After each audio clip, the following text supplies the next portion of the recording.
E aí, meus super bidos, e aí, meus bidos gladiadores, e aí, meus bidos que já foram Mongul. Bom, galera, hoje eu estou aqui para comentar sobre o final da fase do Superman no mundo bélico e até mesmo da fase do Superman Jon Kent como Superman da Terra, já que o seu pai estava fora e agora o seu pai voltou. Essa é uma fase que eu estou há muito tempo enrolando, esses quadrinhos estão no meu card já faz uns meses, eu tava só esperando terminar e ao mesmo tempo ter tempo pra conseguir ler. E vocês não têm noção de como eu literalmente gastei um dia inteiro só lendo, escrevendo, já gravando a parte das arqueiras e agora vindo gravar esse review pra vocês. Então enfim, foi um baita de um dia. E finalmente eu posso tirar esse peso dos meus ombros de leitura, sendo que eu ainda tenho muito mais peso. De qualquer modo, eu tô bem ansioso aí para comentar sobre tudo o que eu achei do final dessa fase. Essa fase que por mim ficou muito marcante na minha cabeça e eu acredito que vai ficar marcado para muitas pessoas que a lerem. Querem entender um pouquinho disso? Bora lá que eu tenho muito mesmo, e vocês vão ver como é muito mesmo. Tenho muito para comentar sobre tudo o que eu achei desta fase final do Superman nos quadrinhos de 2023. Quando eu era bebê, meus pais me embrulharam nessa insígnia.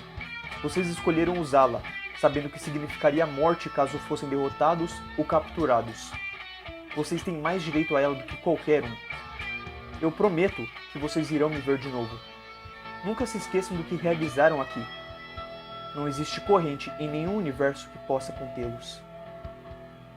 Enquanto o Superman monta um grupo de rebeldes em busca de armar um plano para destruir Mongul e resgatar seus aliados aprisionados, Jon Kent lida com o fardo de ter se tornado o Superman da Terra, das consequências que cercam suas ações e dos inimigos que vão fazer de tudo para tentar destruir a sua imagem. Partindo da fase do filho de Clark, Tom Taylor realmente prova que não vai acertar sempre e principalmente se envolver um personagem novato. Porque se considerarmos que seus sucessos envolvem sagas com personagens já estabelecidos na DC há muito tempo, dá a entender que ele não tem muita ideia do que fazer com alguém que não tem uma galeria de vilões ou um background muito grande além de ser um amigo do Robin e ter ficado preso em um lugar por anos. Porque nessa área, ele incrivelmente trabalha muito bem. Tem uma hora que ele arrisca em bagunçar o núcleo do Jon e eu sonhei real que sairia algo bem legal daí. Mas acaba que, como a maioria das coisas, não dá em nada. Acredito que o maior acerto do autor seja no coração. O modo como ele trabalha as relações entre os personagens nos leva a enxergar muito carinho ali, tanto por quem escreveu, quanto por aqueles escritos. E próximo do fim, é possível ver tudo o que a fase poderia ter sido se tivesse mais foco no que duas edições acertaram muito bem. O sofrimento pela ausência de Clark e o desconforto de falar com o pai ou com qualquer pessoa sobre a sua sexualidade. Eu digo isso porque, independente de qualquer pessoa que vá criticar aí, eu realmente fiquei comovido com essas duas edições. Principalmente porque foi bem trabalhado o sentimento do personagem. Então, a ideia do reencontro ser o batimento do coração e a conversa do Clark sobre amar o seu filho independente de qualquer coisa foram momentos lindos. Pena que a trama soe tão qualquer coisa. Conectando com o que eu disse no review das edições anteriores a essa, a fase começou muito bem apresentando o personagem, o núcleo, o que seria desenvolvido. Só que quanto mais você lê, mais corrido ela soa. Um problema é apresentado e em duas edições é resolvido. E se fosse o bandido da vez, tranquilo, mas se trata de gente que chega dando a entender que vai criar uma trama gigantesca. Aí vem os problemas para o Jon e não passam daquela edição. Ou até mesmo se tratando de consequências, a mãe sequestrada volta acabada e não se fala mais nisso. Uma pessoa morre e o Jon aparenta se culpar, mas não passa daquela edição também. Quando eu digo que as certeiras foram as sentimentais, é exatamente porque se elas tivessem se apresentado e sido trabalhadas em todas as edições, como se a narrativa não quisesse correr, e sim trabalhar no seu devido tempo, teria sido incrível. O crossover mesmo com o Asa Noturna tem muito coração e desenvolve mais o Jon do que em todo o resto da sua fase. eu até reli de tão bom que é. Agora o mundo atual, a sexualidade, a internet, coisas que são perceptíveis ver o Taylor querendo discutir sobre, não passam da superfície, o que traz um sentimento maior de frustração por ver o potencial desperdiçado. Uma das coisas que mais me incomodaram foi a Lois descobrindo sobre o John com o Jay, porque acontece do nada, e aí é muito rápido, depois fica fofo, mas ao mesmo tempo continua rápido. É muito estranho o modo como acontece, sabe? Do nada acontece. Você tá virando uma página, daqui a pouco a mãe descobriu, ela tem uma conversa com o filho, ela já aceitou e tá tudo bem. E, sabe, parece que falta alguma coisa, falta um desenvolvimento maior em relação a isso. E outra, uma coisa que me pega é porque o John, eu entendo que é legal você mostrar que uma pessoa ela tá super segura com a sua sexualidade, mas você mostrar um personagem sendo inseguro com literalmente tudo e sendo seguro com esse único fator, que é um dos fatores que mais deixa qualquer pessoa da comunidade insegura, me soa uma coisa meio estranha, entende? Tipo assim, eu gostaria de ver mais da insegurança dele, que eu vi com o pai dele depois. Então, essa parte da Lois foi muito rápida, e depois, o que vem também com os outros familiares, né? Qualquer outra pessoa que descobre depois, me incomoda um pouco todo mundo agir 100% feliz e normal. E eu sei que esse seria o ideal, mas o mundo real não é assim. O mundo real é uma merda. Então, uma parte minha gostaria muito que houvesse o desenvolvimento do tipo assim, o tio Jonathan, tá ligado? Tipo, o pai do Clark ficar meio estranho e agir com um preconceito. Aí, durante algumas edições, ele percebe que o John é uma pessoa normal, não importa a sexualidade dele, é a mesma pessoa, não vai mudar. E aí ele reconhece isso e deixa de ter o preconceito. Seria lindo, acharia muito melhor do que todo mundo agir como simplesmente tipo, uhul, somos felizes, não importa o que aconteça. Entende? Enfim, eu não achei ruim a fase do John. Achei mediana. Ele tem seus momentos legais, fofos e bons. Mas a trama é super aquele episódio da semana que se você perder, não faz muita diferença. Porque ou o episódio seguinte vai ignorar, ou vai deixar você a par do que perdeu. Eu não senti um desperdício do meu tempo lendo. Mas eu saí com aquele sentimento merda sabendo que o Superman novato merecia mais. A arte, vale dizer, é um meio termo disso. Porque a ilustração de Sean Tormey, que positivamente perdura por toda a fase, não dando aquele sentimento merda de que mudou o desenhista, consegue trabalhar muito bem a coreografia dos quadros, do movimento dos personagens, trazer uma reação bem palpável para eles. Ainda que o rosto de alguns seja bem feinho e a arte em si tenha um leve aspecto superficial que incomoda de início. Mas depois se acostuma. No geral, acho boa. Melhor do que uma específica que eu vou falar daqui a pouquinho. E aproveitando isso, bora falar do que realmente merece aplausos da saga, que eu não duvido nada que futuramente receberá um encadernado de capa dura como merece, e que eu também acredito que a experiência de ter lido aqui, nessas edições, não poderá ser repetida num encadernado. Digo isso por diversos fatores, e o principal é a presença de Philip Kennedy Johnson estar escrevendo não só o título principal da saga, mas algumas histórias a mais, buscando que tudo se complemente e fique coeso. Então, após a saga acontecer e o Super voltar para a Terra, como todos sabiam que aconteceria, o roteirista escreve edições que se conectam com resoluções para o que não foi resolvido na série principal e ainda chama nomes fortes como Mark Waid e Marv Wolfman para trazer a reação do Batman, da Liga e da Lois para com o retorno do grande herói. Todas muito gostosinhas de se ler. Todavia, nada que chegue ao suprassumo de ler a fase principal de Ascensão, Revolução e Apocalipse do mundo bélico. Uma saga que já havia começado muito bem, eu havia dito quão empolgado ela tinha me deixado, e também como ela trabalhou lindamente o impacto do Superman em um planeta cheio de escravos e seres descrentes com o futuro. Partindo disso, a narrativa só evolui e não só mantém esses temas em pauta, como apresenta novos assuntos para problematizar mais a situação do Clark ou aprofundar o que levou a essa rixa ser tão poderosa.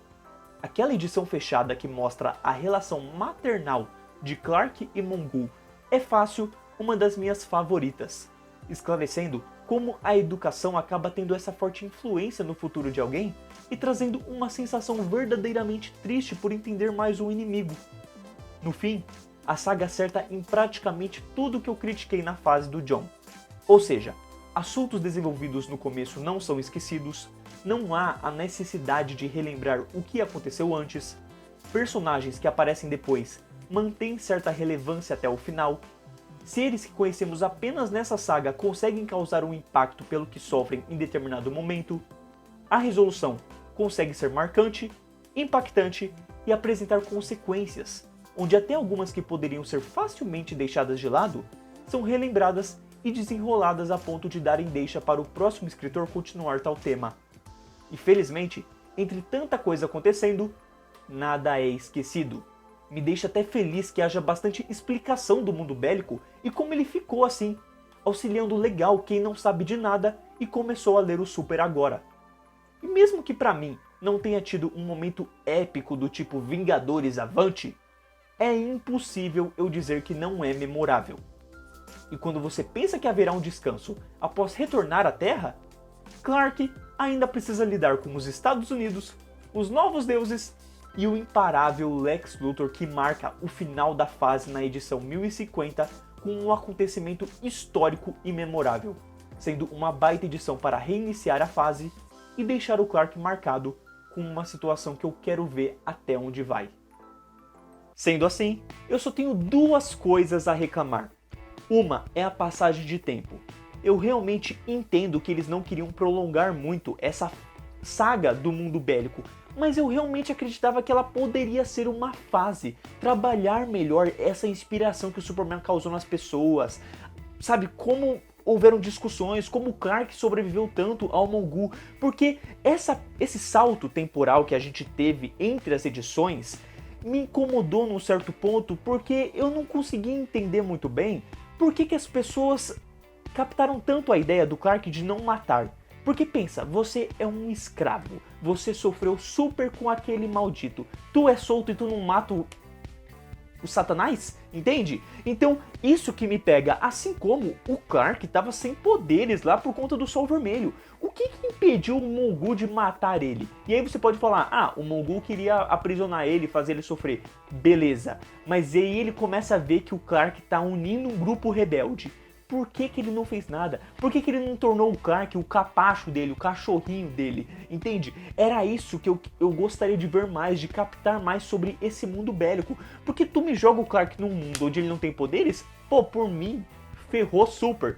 E a saga, por melhor que ela tenha sido, e eu lembro um pouquinho do que houve anteriormente, eu acho que ela poderia ter trabalhado melhor isso como uma fase em vez de uma saga. E obviamente pode haver um problema do fato de que eu li faz muito tempo as edições anteriores. Então talvez eu não lembre de alguma explicação sobre isso, ou até mesmo, sei lá, qualquer coisa que seja mais relevante, porque o arco ele é tão maduro que ele não tem um anteriormente digno de fazer você relembrar por edição o que houve anteriormente, sabe? Então chegou até mesmo a aparecer determinados personagens com uma certa relevância que eu fiquei, irmão, quem é você? O que você tá falando? Por que você tá tendo essa moral aí pra falar desse jeito com o Super-Homem, tá ligado? Então, tem certas coisinhas que eu gostaria que tivessem sido melhores trabalhadas do que só, tipo, em tal dia o Clark era ele, o Meia-Noite, mas não sei quem, e na outra edição já tem um grupo do lado dele, sabe? Então isso me incomodou um pouquinho, porque eu acreditava que eu gostaria de ver mais, sabe? Da fase como um todo. Mas obviamente isso pode ser uma coisa mais minha do que qualquer outra pessoa. Talvez outras pessoas gostariam dessa trama mais direta e papum, né? Do que ficar, tipo, meio que enrolando com a trama dentro do mundo bélico. E o outro problema pra mim envolve a mudança de ilustrações. Boa parte da saga do mundo bélico a gente acompanha com uma determinada arte que tem um aspecto todo gladiador, nórdico, que traz essa sensação de você estar vendo algo épico. E do nada, perto do final, muda. Vem outro desenho e aí depois vem outro desenho e por mais que esses desenhos sejam bons, dá um incômodo você ter tido essa mudança de arte. E aí, o que é pior? Quando acaba o arco do mundo bélico e o Clark volta pra Terra, o desenho está lá de trás. Quando o Clark tá na ONU, tipo assim, não combina a arte nórdica de batalha épica com o Clark lá na ONU, na Terra, fazendo nada, entende? Fica um negócio muito estranho, tipo assim, irmão, se tu não vai voltar aqui, não volta mais. Não tem por que você aparecer agora. E aí, beleza.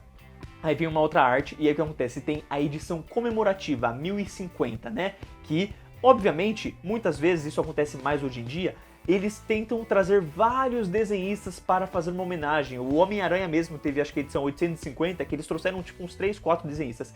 E aqui, vem eles trazerem 3 desenhistas. Só que aí, qual que é o problema?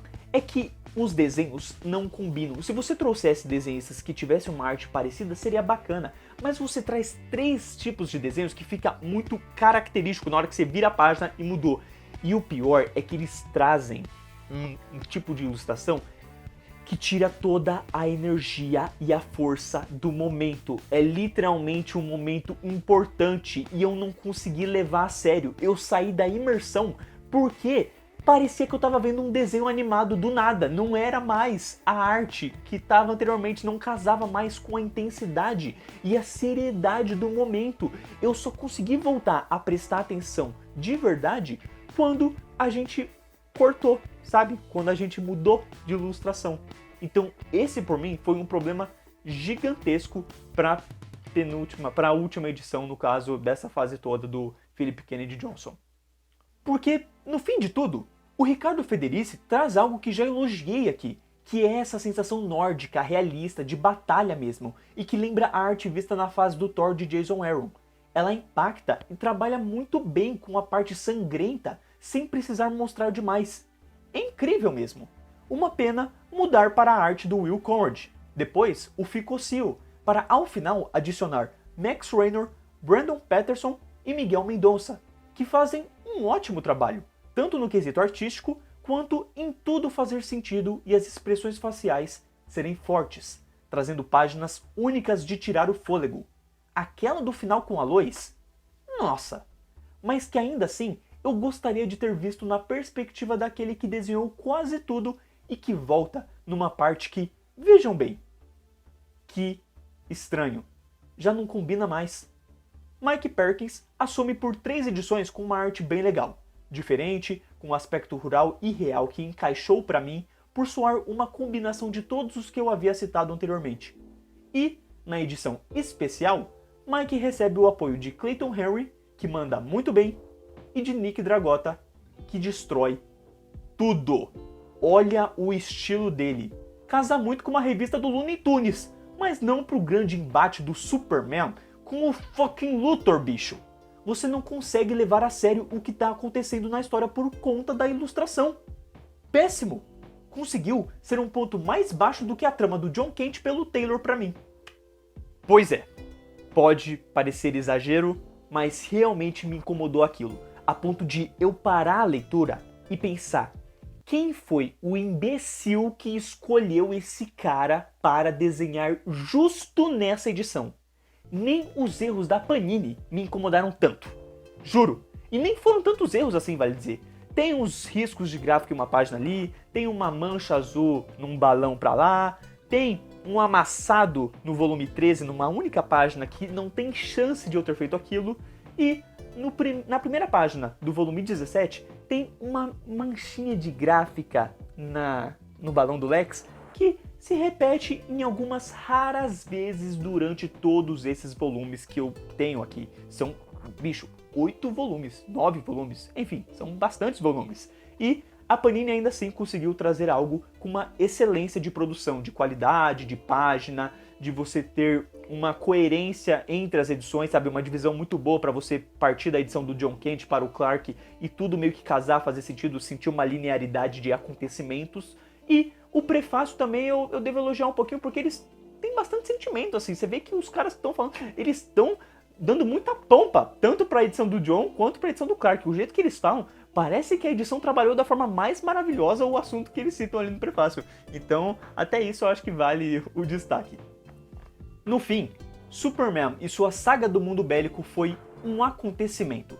Foi divertido de acompanhar, foi empolgante, foi ver o Clark em uma situação diferente, inesperada, onde você não sabia muito bem que rumo ia tomar, nem como ele iria voltar para a Terra, mas que você acreditava nisso assim como o herói pedia para os Felocianos acreditarem na causa dele, na luta por um planeta melhor, por uma evolução, por uma democracia, e conseguiu ser épico mesmo fugindo do básico em histórias épicas.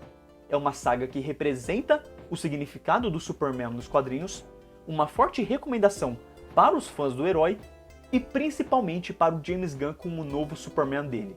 Daria um excelente filme. Já a primeira fase de Jonathan Kent não é um bom início para o jovem. Poderia ser melhor, mas não deixa de apresentar muito potencial pela frente por alguém que saiba mais o que fazer com o seu núcleo, além de achar que só ter coração vai bastar.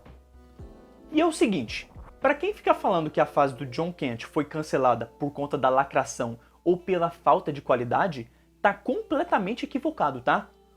Porque convenhamos, se lacração não desse dinheiro, eles não fariam. Ou seja, você acha mesmo que aquela revista que teve o icônico beijo não foi a maior venda da DC em anos, assim, que aquilo não deu um boom pra eles, que era o que eles queriam, e que depois disso não manteve um dinheirinho ali?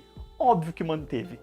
2. Porque se uma obra fosse ruim, levasse a cancelamento, se a falta de qualidade levasse a um cancelamento, a fase do Homem-Aranha atual pelo Zeb Wells já tinha parado já faz uns belos meses, porque ninguém aguenta mais aquela porcaria. E 3, que tudo o que aconteceu foi apenas uma mudança de título. Se o Tom Taylor tivesse realmente sido cancelado com essa fase, ele não teria continuado escrevendo o personagem. E ele continuou. O lance foi que a gente teve uma mudança de título. Superman, filho de Kal-El, mudou para As Aventuras do Superman, Jon Kent. Ou seja, o personagem ganhou um título próprio. Seu idiota que ficou aí tirando uma.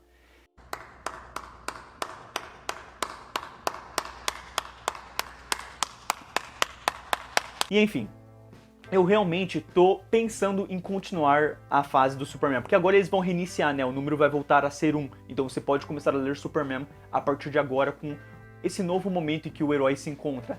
E eu acredito que eu vá continuar, porque eu tô vendo muitos elogios em relação ao novo escritor, que é o Joshua Williamson, que, se eu não me engano, também assumiu o Arqueiro Verde. Eu quero muito ler Arqueiro Verde, mas por conta do modo como fechou a história aqui. Tem muito pano pra manga pra desenvolver, tanto com o Superman quanto com o Jon Kent ali, com o Tom Taylor. Eu imagino que o Tom Taylor vai continuar de onde ele parou, então vai ter uma singularidade ali, né? Ele vai manter o que ele fez. E a parte do Superman, o jeito que terminou, o gancho que deixou no final, que não tem nada aqui pra vocês nesse vídeo, nem apareceu uma única mostra dessa página. Cara, aquilo parece muito legal. Então, enfim, eu acho que eu vou continuar se eu pegar numa promoção aí ou algo assim. Mas enfim, eu tô bem interessado em continuar. E eu quero saber agora de vocês, tem algum de vocês ali que leu Superman?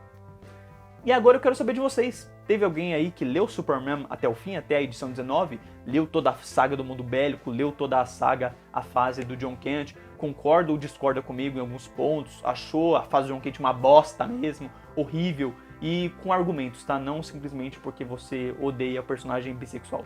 E em relação à saga do Superman, o que você achou? Achou que ela poderia ter sido uma fase, que ela poderia ter durado mais, que ela foi muito rápida, que eu realmente esqueci algumas coisas? Comenta aí tudo que você achou dessa fase completa do Superman, que eu sinceramente adorei acompanhar, mesmo com seus baixos. Por mim, o alto prevalece e eu compraria tudo de novo, talvez num preço mais barato, mas compraria tudo de novo. E agora eu espero ver vocês novamente aqui nos próximos vídeos das próximas semanas, porque todos os próximos vídeos estarão conectados com o futuro do MCU. Então, enfim, aguardo vocês nessa jornada e a gente se vê no próximo vídeo desse canal, porque se eu não me engano amanhã já tem um top 10 aí pra vocês, beleza? Então, eu agradeço e a gente se vê aí, beleza? Valeu, falou!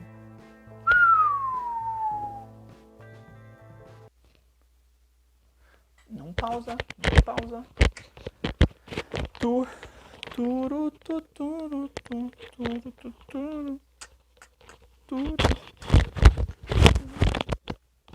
Il a donc fin, il a donc faim, il a donc faim.